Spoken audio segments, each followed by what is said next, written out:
Our story begins with Ed standing before door number 001, the portal that led him to his very first otherworldly exile. A full century has passed since that moment. Over the years, Ed has ventured through countless realms, but his thoughts return to this original threshold. The memories of that world, the faces of his companions who fought by his side in that invincible domain, still linger, undimmed by time. Amazingly, despite the 100 years that have gone by, the details remain crystal clear. In the current world, just 10 years have elapsed. Ed, now known as the Banished Traveler, finally inserts the key and unlocks the door, fully expecting a peaceful scene to welcome his return. Rewinding a few hours earlier, Ed stands among his teammates, confused by his companion's words. "You don't need to show up tomorrow." The statement throws him off, and he struggles to respond while his comrades stand around him in silence. Slowly, realization dawns. Ed turns to Hiro, asking if he's really being told not to come. Was tomorrow his day off? But Hiro explodes in frustration, yelling that starting tomorrow, Ed's services won't be needed at all. Thinking it's a joke, Ed laughs and asks if Hiro's had one too many drinks. But Hiro's tone is serious. He explains that this decision wasn't made on a whim. They'd talked about it many times. Ed just never got the hint. Hiro admits that they once welcomed Ed warmly, admiring his skills and learning much from him. But lately, Ed's been slacking off, ignoring tasks, focusing only on his own training while everyone else is preparing for the upcoming battle. Hiro laments that, while others have improved, Ed has stayed exactly the same. Despite that, he says, there was always hope Ed would bounce back, but they've reached the limit. So, he declares Ed officially removed from the party. Everyone looks somber. Ed says nothing at first, clearly affected, yet strangely smiling. A system notification appears. All conditions met. 10 minutes remaining until return. Suddenly, Ed leaps to his feet, elated, far from crushed by the banishment. His pure joy leaves the others dumbfounded. They begin to wonder if he's lost his mind. But Ed is beaming. "My dream is finally coming true," he says, grinning ear to ear. As a parting gift, he activates a skill, dimensional storage, shocking the group. He pulls out a stack of books and hands them over. They're not just any books. They're detailed manuals, full of valuable training methods. The witch gasps. "Wait, you have dimensional storage?" She's more interested in the skill than the papers, amazed at how versatile it is. Ed jumps back from her, teasingly, and tells her to read the books. He explains, "These manuals are the result of years of experience, combining observations and training routines from multiple worlds. It's all meant to guide them, should they wish to grow stronger in the future." The team's healer asks about a spell she wants to learn, but doesn't even know its name. Ed smiles and tells her she'll figure it out as she matures. He even points out which parts of the manual to read. Meanwhile, the warrior stares at a highly detailed map Ed provided, full of hidden paths and traps. Stunned, he asks, "Where did you get this?" Ed just says it's useful to have maps of visited locations. When the warrior asks how he got it without going there, Ed keeps it a mystery. After all, he's not part of the team anymore. That's when Hiro's expression shifts. He suddenly bows his head, apologizing sincerely. He admits he had no clue Ed had been doing all of this behind the scenes. His efforts went unseen. He regrets trying to cast Ed out so thoughtlessly. The warrior agrees, calling their actions shameful. They scold themselves for reprimanding someone who was clearly going above and beyond. The healer apologizes too. They all realize how wrong they were. Ed, caught off guard, says he only wanted to help before leaving. That's when the witch declares they're canceling his expulsion, and even Hiro agrees with her. But Ed doesn't smile. He stares at them, emotionless, then finally says what they weren't ready to hear. "I'm not coming back." They're stunned. Hiro apologizes again, admitting it's selfish to first cast him out and now expect him to return. But Ed assures them he holds no resentment, no anger. He simply hopes they defeat the Demon King. Then, without a word of farewell, Ed vanishes, leaving his former party standing in silence. Now racing through the city, a wild grin spreads across his face. The countdown has begun. Just 10 seconds remain until his long-awaited return. He dashes past surprised townsfolk, leaping rooftops, rushing toward the bell tower, the symbolic place where his journey began. As the countdown ends, the world shifts. A dazzling magical sequence unfolds as Ed is whisked away, teleporting into a place he hasn't seen in a century, a realm pure white, bathed in divine stillness. In front of him, a table, 2 chairs, and endless doors lining the horizon. Exhausted from spending a full year in the previous world, Ed sits down, stretching his limbs. But fatigue quickly turns to resolve. He narrows his eyes and speaks firmly into the quiet space. "It's time. Keep your promise. Take me home." There's no visible response, only a glowing crystal ball on the table. No voice answers. Ed wonders who or what he's even addressing. This strange space offers no clues. A book lies before him, plain and white. Its blank cover seems to invite him closer. There's only one door here, one possible path forward. Ed opens the book.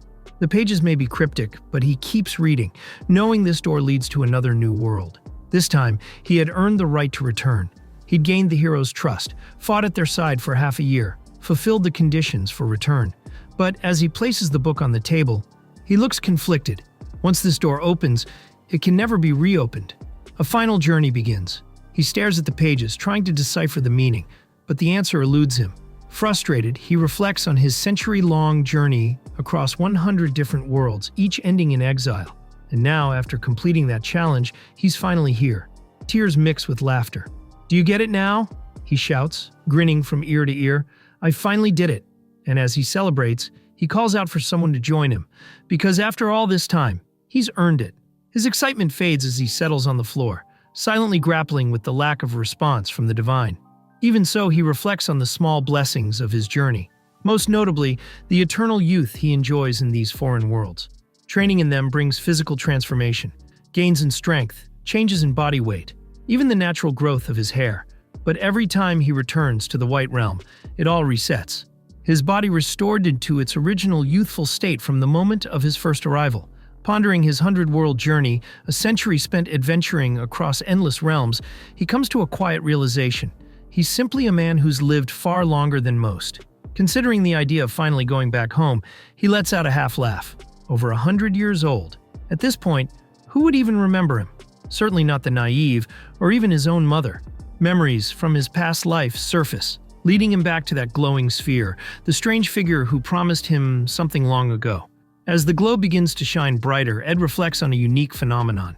Each time he was expelled from a different world, he was granted what he calls exiled skills, mysterious abilities stored within something known as the Wanderer's Treasury. The globe also had another function. It would automatically record every world he traveled to via a personal map visible only to him, travel footprints. On top of that, it gave him the Glasses of Seven Lights, which allowed him to detect hidden talents in others, and the half-fledged counterfeit, a skill that let him replicate anything he saw once. Somehow, with these powers, an ordinary guy like him managed to blend into parties meant only for heroes. As he nears the glowing sphere, he mutters under his breath, "I don't care if this is the final gift or not." When his hand touches it, he's surprised. The system grants him a brand new ability. For the first time ever, it's a one-time use skill, and its effects blow his mind. But just as he's caught up in awe, something else captures his attention, an odd flicker in the air. A new door? He's confused. Typically, each door appears right beside the last, but this one, marked ZZ, feels different. Could this one lead back to his original world? That possibility weighs heavily on him. A century might have passed there too. Maybe all that remains are ruins. Or bones. Did everyone he left behind simply vanish? Emotions boil over. "Hey, God!" he shouts upward, furious and confused. Why? What was the point of all this? Do you even care? He demands an explanation. Some validation, some reward. But silence answers him again. As he grows increasingly frustrated with the lack of response, a book suddenly drops to the ground beside him. Curious, he picks it up. What is this? The same kind of book as before? He wonders aloud. Opening it, he makes a shocking discovery. The numbers on each doorplate correspond to how much time has passed in each world since he left. Stunned, he asks himself, could it be possible to return to the exact moment he was first kidnapped? He rushes to the nearest door, desperate to confirm, but it refuses to open. No matter how hard he tries, it won't budge. Then, bonk, another book falls. This time it lands squarely on his head. Inside it, a single key and an inscription. In honor of your complete exile. He scoffs at the irony, but the reality hits him. This key allows him to revisit one world of his choosing, just once, before returning to his original world, should that day ever come. He hesitates, beads of sweat forming on his forehead. I don't need this, do I? He tells himself. But if he doesn't use it on another world, the path to his true home won't open. He finds himself torn. Return to an old realm? Or wait longer to go home? The idea of being exiled yet again infuriates him. But maybe, just maybe, if he picks a nearby world and exits quickly, he can avoid that risk altogether. A quick in and out, he mutters. Easy win, right? Thinking over the dozens of worlds he's visited, he makes his decision. He walks toward the very first door, the gateway that started it all. Memories return in a flood. The fear, the confusion, the challenges. In that world, joining the hero's party had seemed impossible. He wasn't special, just some random guy who got yanked into a new world. But that first exiled skill, that's what made it happen. The accidental flybearer. It's how he met the hero. It's what opened that first door of opportunity. Still, he hadn't been strong enough to fight at their side. He lacked the skill and power. His role was whatever he could make of it. Finding lodging, handling logistics, gathering supplies, even that small contribution was enough, until they kicked him out halfway through. Now he wonders what happened after he left. Looking at the door's plate, he sees it's been 10 years since that world last saw him. 10 years. Maybe enough time to beat the Demon King. Maybe enough time to build peace. With a hint of curiosity, he decides, why not check it out? Just a short visit, nothing more. Despite the mixed emotions he feels recalling that first world, he admits that not everything was bad. There were dark moments, sure, but there was also growth. Approaching the gate, he pauses. Is this the same place? He murmurs, cautious. He doesn't want to lose the key. He carefully stashes it away, just in case. Surveying the familiar landscape, he smiles faintly. There should be a town nearby. He recalls, retracing old memories. He assumes things must be calm now. If the Demon King's been defeated, there shouldn't be any major threats here, right? Wrong. Out of nowhere, something attacks. He stumbles, surprised. What the hell? Why would something like this still be here? But then he remembers. He still has his exiled skills. No hesitation now. He dashes at the creature. Let's try this. An invincible wall, he yells, using one of his defensive powers. The creature isn't phased and manages to get a hit in anyway. Shh, too bad your fangs can't reach me like that, he mocks. Thinking quickly, he weighs his options. Maybe a magic neutralizing mist or a spell absorption cloak? Finally, after managing to defeat the enemy, his eyes sparkle with adrenaline. With a quiet grin, he whispers to himself, this time I'll take it slow.